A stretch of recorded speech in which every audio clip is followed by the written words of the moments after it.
I'm Zach, and this right here is my family's corn farm in Iowa. They've been farming here for over 100 years. I don't plan on changing anything with it. A couple years ago, a big ag firm signed me to produce corn for them. I sell them the corn that I make. I use pesticides and fertilizer in order to maximize my production of corn.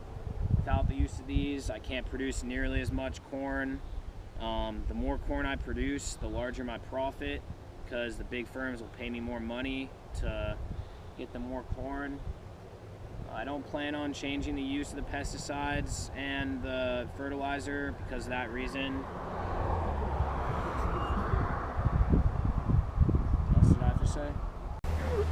If I don't use the pesticides and fertilizer to produce my corn, then I could possibly lose money because my production won't be as high, and possibly lose my contract with the ag firm that signed me.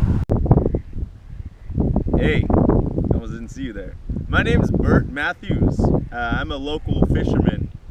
Recent leaching of fertilizers and pesticides in the Mississippi and to the Gulf of Mexico have put a great strain on my fishing business. The pollutants that go down the Mississippi into the Gulf reduce the oxygen levels in the water, which cause dead zones.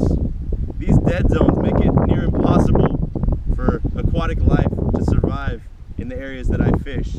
This causes me to have to travel farther offshore, which increases the costs of gasoline and other inputs that I take in my fishing business.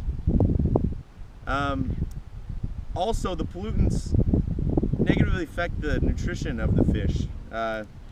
This could also harm the people that eat the fish that I catch. Yeah, it's not the best situation for me. My profit's gone down because there's less fish to catch, you know, and these people think they're eating something nutritious, and it's just not anymore. And it pisses me off. It really does. It does. And I don't even eat corn. I don't even eat these crops that these farmers are producing and just leaching their pollutants into my waters.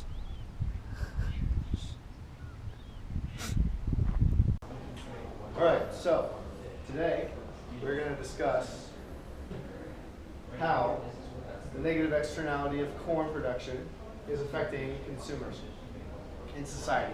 So, first we have the corn producers producing the corn, and then we have the wholesalers, retailers purchasing the corn, which is causing this negative externality. The NPC is the cost that it takes firms to produce the corn. The MSC is the cost it takes for the firms to produce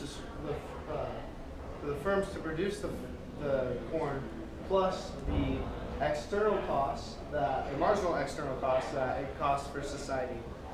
So what that means is that although the firms are producing this price, there's still going to be a cost to society for every unit produced after the market equilibrium. So if we look at the equilibriums here, we have right here QM,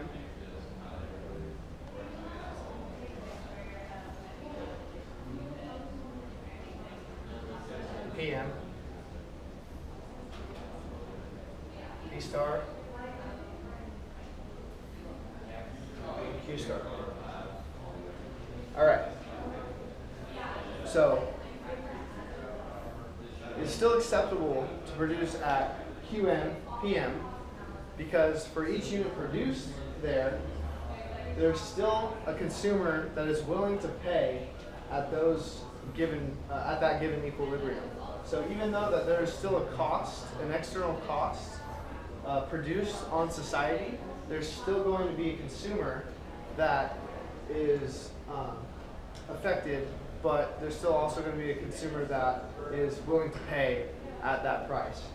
So if we move up to P star, Q star, at that equilibrium right here,